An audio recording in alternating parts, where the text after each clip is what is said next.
What's going on, everyone? So the Atlanta Hawks are in prime position. Obviously, they traded TRAE Young and got back CJ McCollum as well as Corey Kispert. I'm still surprised that there were no picks involved. I thought later on we'd hear a protected first or something like that would be attached. Nothing, which could be interesting because that could kind of set and change the market. Teams are waiting around to see what happens with TRAE Young. Right, you got several teams that might be interested in him. Giannis is off the table. So now it's okay, cool. So now there's two, Anthony Davis. Atlanta might be targeting Anthony Davis, right? All those big names, you have all the teams that are interested in them. But then you also have the teams that want to get involved and potentially get assets or players or whatever, right? So it kind of puts things on a hold, on a standstill for the bigger names, the, sexier names. But to me, I want to talk about Atlanta specifically because this trade for Atlanta just puts them in incredibly prime position.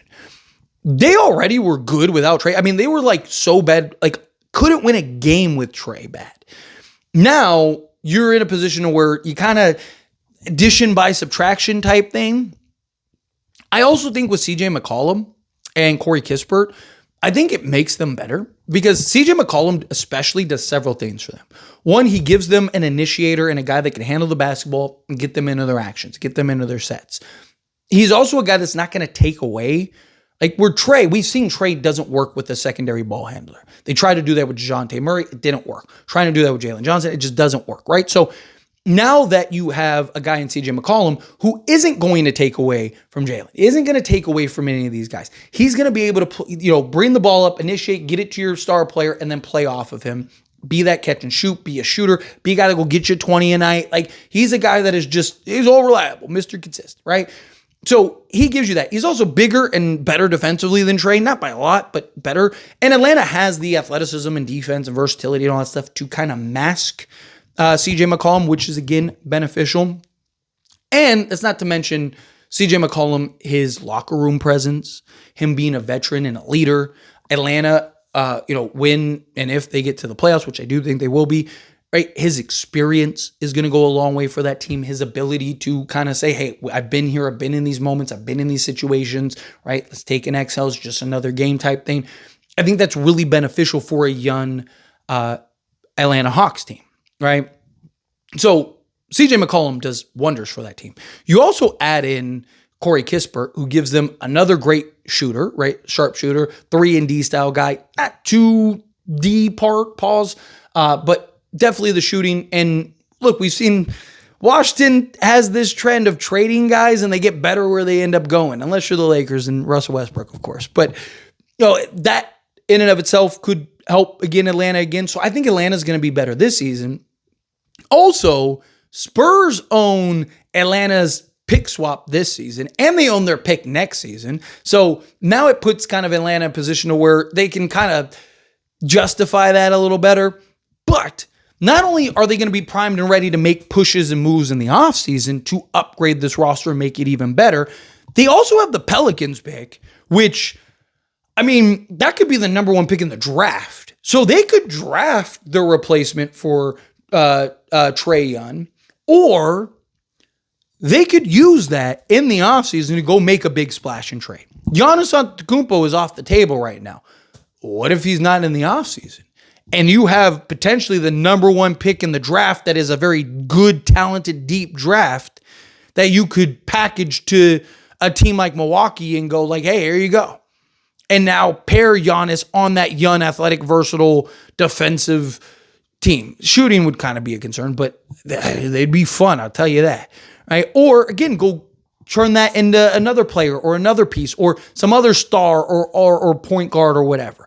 Every year, there's a handful of guys that end up wanting out. Every year, there's a handful of guys that end up wanting to go elsewhere. And, there's going to be another star, 2, 3 that is available in the offseason that just wants out or is going to want to move, Giannis included, right? So, again, there's Atlanta is in about as good of a position as you could be in.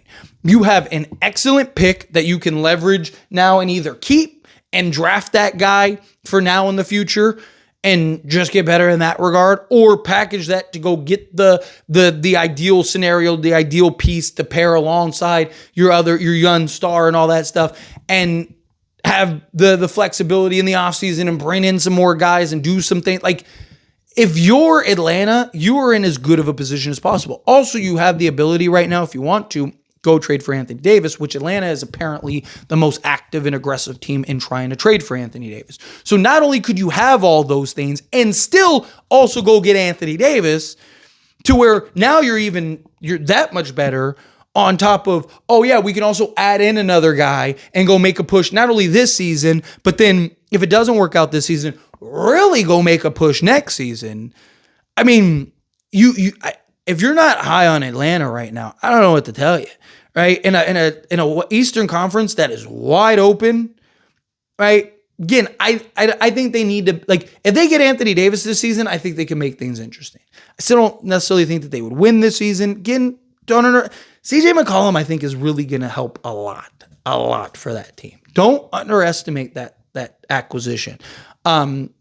Kispert, I do think, has the potential to do some stuff for them. We'll see how that goes.